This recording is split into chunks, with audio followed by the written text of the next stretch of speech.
Well, hey there, this is Adrian. I'm coming to you from Chollerford, which is an absolutely charming little village. I'm about 20 miles outside of Newcastle today, and setting off now towards Newburn, which is a suburb of Newcastle. Today should be a pretty long day, about 18 miles. But good news is the skies are gorgeous. There's no rain in the forecast, so it should be a good day for walking. All right, so today's video is dedicated to a couple of new New Yorkers, Emmett and Logan.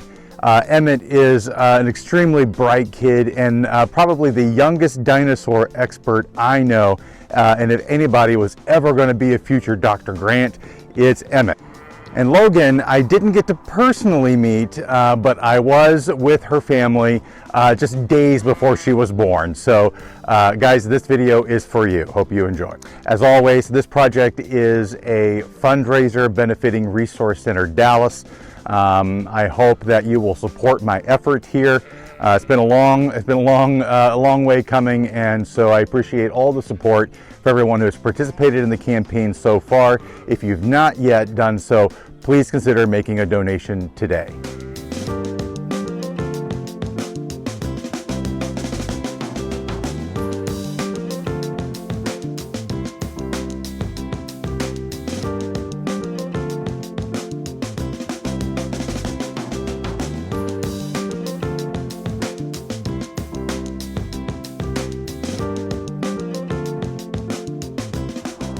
Well, so in a bit of exciting news, I've been walking along here and I ran into a group of three women who are trying to do this, or who are doing this rather, in 3 days. And so they've been, it looks like, so they've jogged off here. So they've been, I guess, doing a combination of speed walking and climbing and running.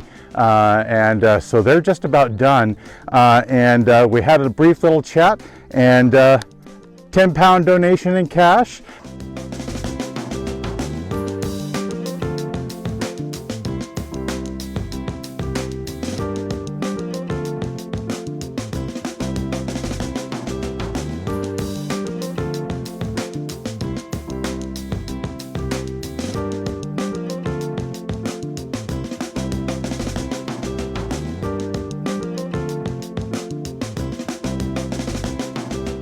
Right, so I mentioned that when the Romans left Britain, that almost all of the stones in Hadrian's wall got dismantled from the wall and then repurposed. So I've showed you a church, I've showed you a castle, and now here we have the very appropriately named village, Wall, where almost all of the buildings and homes in the village consist of stones taken from Hadrian's wall. Now, I won't go in to respect people's privacy, but it'll be a worthy Google search for you.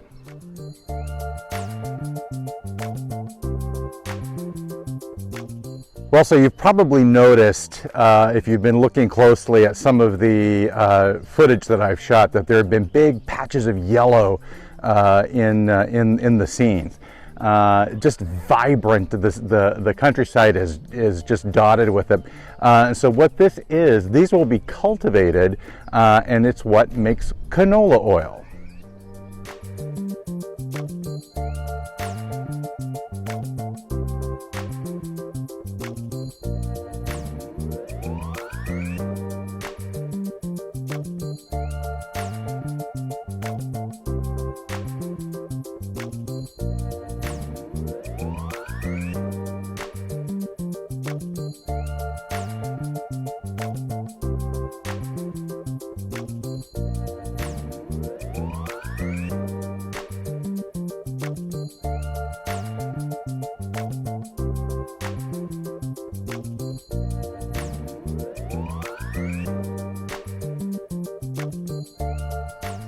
Well, once again, I lost the acorn, but was able to find it in relatively short order after a little bit of a detour. So back on the path we go.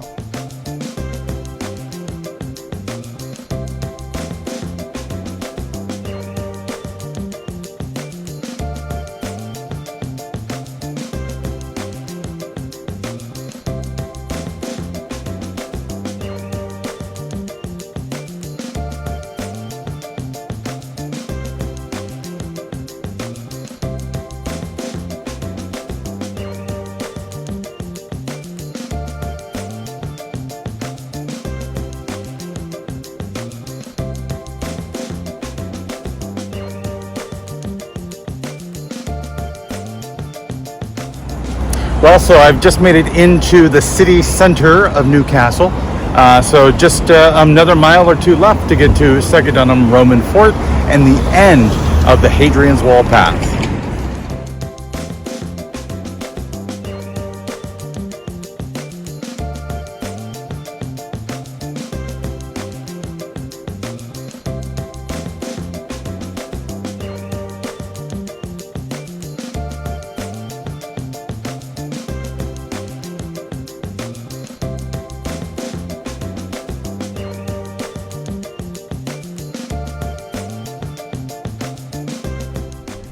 Well, there we go. That is 84 miles from Bowness-on-Solway to Wallsend. I'm here with my buddy Sentius Tectonicus, who greeted me here at the end.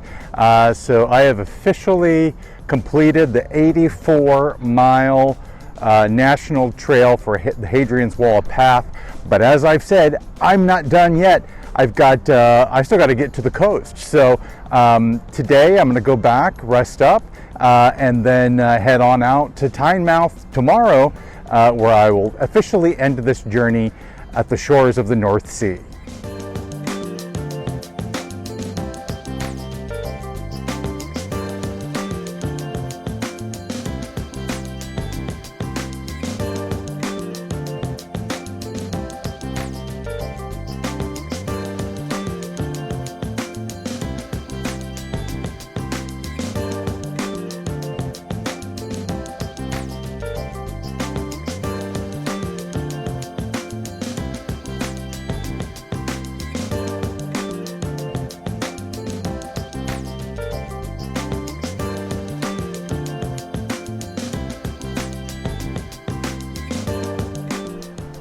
Well, there you have it.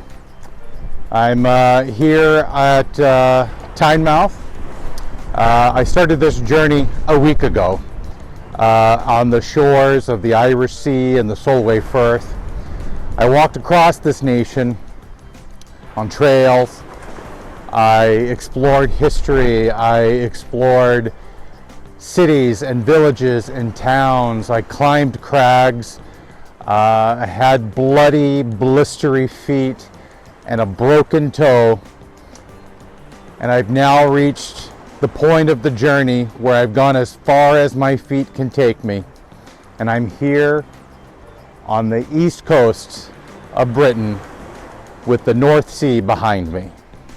Now I've got some more thoughts I'll be sharing here in just a moment, but for now I'm just going to sit and take all this beauty in.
When I made the decision to begin this journey months ago, I was at a health crossroads.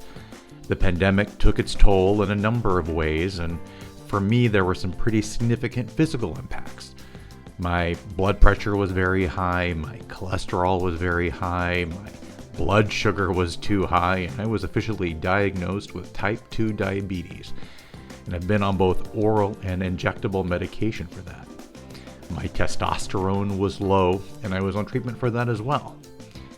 And then I made the decision to prepare myself and my body for this journey. And I am pleased to report that prior to coming here, I was able to discontinue my blood pressure medication, my cholesterol medication, my treatments for low testosterone, and was able to reduce my diabetes medication in half.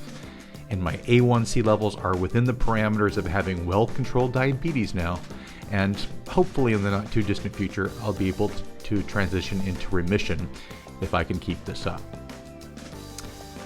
I came here to travel a wall, but I'm ending the journey in a city of bridges. There's something a little poetic, I think, about walking across a country following a wall that was built to regulate trade and to keep people out, and to end that journey in a city filled with bridges. As I look back on my own life and think about the many walls I've built both to keep people out and to keep myself closed in. And I think there's a lesson to learn in how the stones that comprised Hadrian's wall took on many new purposes as the wall was dismantled, stone by stone. This week, I've been taking stock of myself and thinking of ways I could dismantle the various walls that I've built for myself, stone by stone by stone, and try to shift focus on how I should and can build bridges instead. Bridges to other people, bridges to other opportunities, bridges to new stages in life. I also learned that several times along the way, you can get lost or you can divert from the trail that was laid out before you, the trail that you expected to travel, but you just got to keep your eyes peeled for that damn acorn, that little thing that keeps you back on track. This has been a journey and adventure of a lifetime, and I thank you for joining me.